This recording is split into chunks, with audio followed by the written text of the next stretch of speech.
What's up, guys? It's Joe at Station Athletics. Today I wanted to talk about a really common issue in athletes in general, and that's lower back pain. In the functional fitness space, we do a lot of hinging movements. So a hinge is going to be where you're doing a lot of 90-degree parallel squatting movements, right? So hinging movements are going to be back squat, front squat, going to be snatches, going to be cleans, all right? And a lot of these things can put a lot of pressure per se on your lower back, but a lot of the times when people say my lower back hurts or it's tight, most of the time it's not from your actual lower back. Those movements are all very quad dominant, very hamstring dominant, very midline dominant. So a lot of hip strength is required to be able to do these movements, right? So a lot of the times when you have lower back pain, people don't realize that a lot of this pain can derive from your IT bands really just being tight.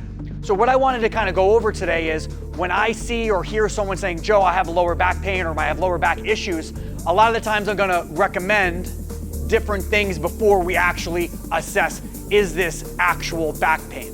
All right, so one of the first things that I would recommend would be something as simple as just foam rolling. You can do this post or pre of your exercise. Something that you would do is you would just kind of find that position. So let's say that you're foam rolling your IT bands. You're gonna roll back and forth on that foam roller in a nice steady pattern, kind of find any spots that are a little bit more tender, kind of rocking back and forth and find those pressure points. And then just rinse and repeat this on your quads, on your hamstrings, and on your glutes. All right, we'll take this one step further, is something as simple as just a massage gun, right? Doing the same exact thing. The massage guns are great because you can change the pressure, you can change the frequency of how quickly they move, and doing the same exact thing, going up and down your IT bands, finding those tender spots, doing it for anywhere from 30 seconds to a minute on each side, and rinse and repeating again on your quads, on your hamstrings, any of the tender spots.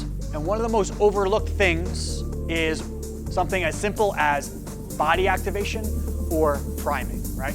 This isn't a general warm-up. This is priming your muscle groups for whatever movement or lift that you're warming up to perform for that day, right? A really clear example of that is if I'm gonna be back squatting, I wanna be warming up my quads and my hips and my hamstrings and my glutes as much as possible to be able to perform that at the highest level that I can for that day. So an example of that is gonna be something as simple as doing monster walks, so banded monster walks, or some sort of hip opening activation. So I hope this was helpful, and I'll see you at the gym.